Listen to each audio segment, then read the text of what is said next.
உலகம் முழுவதும் உள்ள நிரஞ்சனா சேனல் நேயர்கள் அனைவருக்கும் பணிவான வணக்கம். இப்போது நாம் நல்லவர்கள் ஏன் கஷ்டப்படுகின்றார்கள் என்பதை பற்றி அறிய இருக்கின்றோம். நல்லவர்கள் ஏன் கஷ்டப்படுறாங்க? அவங்க நல்லவங்க. கெட்டவங்க ஏன் நல்லா இருக்காங்க? அவர்கள் கெடுதல் செய்வதனால் அப்படின்னு நீங்கள் நினைக்கிறீங்க. அது உண்மையிலே தவறுங்க. நல்லவங்க கஷ்டப்பட்டாலும் பிற்காலத்தில் அவர்கள் நன்றாக இருப்பார்கள்.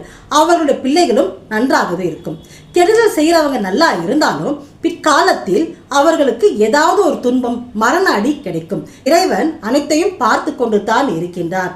கெடுதல் செய்பவர்களுக்கு மரண அடி கொடுக்க தயாராக இருக்கின்றார். ஆனால் நாம் என்ன தெரியுமா நினைக்கிறோம்? நான் ரொம்ப நல்லது செய்கிறேங்க, எல்லாருக்குமே நல்லது செய்வேன், என் கேட்ட இல்லைனாலும் கடன் வாங்கியாவது அடுத்தவங்களுக்கு நான் கொடுப்பேன், ஏன்னா அந்த அளவுக்கு நான் ரொம்ப நல்லவன். தினமும் காலையில் நான் கோவிலுக்கு போகிறேன், இறைவனை வணங்குறேன். ஆனால் எனக்கு தெரிஞ்சவங்க நல்லதே செய்ய மாட்டாங்க. எச்ச கையில் கூட காக்காவை ஓட்ட மாட்டாங்க, கோவிலுக்கும் போக மாட்டாங்க. ஆனால் அவங்க ரொம்ப நல்லா இருக்காங்க. எங்கே போனாலும் அவருக்கு மரியாதை இருக்குது, நல்லா வசதியாக இருக்காங்க, நினைச்சதை வாங்குறாங்க, நல்ல சந்தோஷமான குடும்பமாக இருக்குது அப்படின்னு சொல்லுவாங்க. ஆனால் உண்மையிலேயே அந்த சந்தோஷம் எத்தனை நாளைக்குன்னு யாருக்குமே தெரியாதுங்க. இப்போ ஒரு செம்மண் இருக்குன்னு வச்சுக்கோங்க, நல்லா ஸ்ட்ராங்காக கல் மாதிரி இருக்கும். தண்ணி படப்பட என்ன ஆகும்? நாளாக அந்த செம்மண் வந்து கொலன்னு ஆகிடும். காலை வச்சாவே புதக்கு நம்ம உள்ளே போயிடுவோம். புதக்குழி மாதிரி நம்மளை வந்து உள்ளே இழுத்துடும். அதே போல தாங்க கெட்டவங்க ரொம்ப நல்லா இருக்காங்க அப்படின்னு நம்மளுக்கு தோணும். ஆனால் அவர்களுக்கு நேரம் கெட்டு போச்சுன்னா, நேரம் சரியில்லாமல் இருந்துன்னா, அப்போ அவர்கள் வந்து மீண்டு வெளியே வர முடியாத அளவுக்கு மரண அடி இருக்கும் அவங்களுக்கு. அவர்களுக்கு மட்டும் இல்லைங்க, அவருடைய குடும்பத்திற்கும் அவருடைய பிள்ளைகளுக்கும் நிச்சயமாக இருக்கும். ஆனால் நல்லவர்களுக்கு கஷ்டம் வந்தால் அது பனி போல விலகிடுங்க. இலையுதிர் காலம்னு மரத்துக்கு இருக்குது, உங்களுக்கு தெரியுமா? தெரியும்னு நினைக்கிறேன். ஏன்னா மரம் வந்து பச்சை பச்சைன்னு நிறைய செடி, நிறைய இலைங்களோட நல்லா இருக்கும்.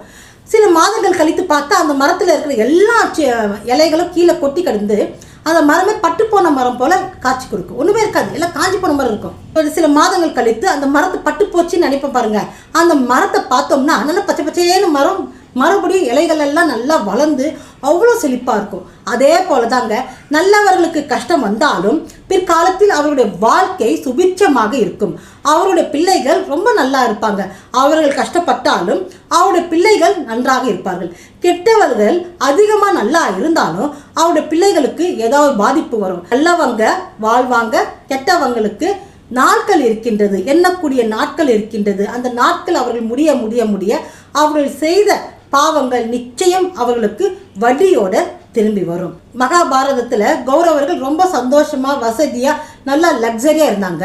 பாண்டவர்கள் காட்டிலேயோ மேட்டிலேயோ அவதிப்பட்டு அசிங்கப்பட்டு வேதனைப்பட்டு இருந்தாங்க. கடைசியா யாரு ஜெயிச்சாங்க?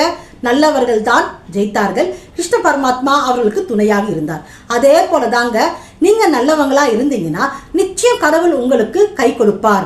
கடவுள் கொடுத்த கை யாராலையும் தடுக்க முடியாது. உங்களுக்கு கிடைக்க வேண்டிய வாழ்க்கை நல்லபடியாக அமையும். உங்களுடைய பிள்ளைகளின் வாழ்க்கையும் நல்லபடியாக அமையும். நல்லவர்கள் என்றும் வாழ்வார்கள். நீங்கள் நல்லவர்களாக இருங்கள். நிச்சயம் உங்கள் வாழ்க்கை, உங்களுடைய பிள்ளைகள் வாழ்க்கையும் பிரகாசமாக இருக்கும். இதுபோல் இன்னும் பல பயனுள்ள தகவல்களை அறிய நிரஞ்சனா சேனலை பாருங்கள். என்றும் நிரஞ்சனா சேனலோடு இணைந்திருங்கள். நன்றி, வணக்கம்.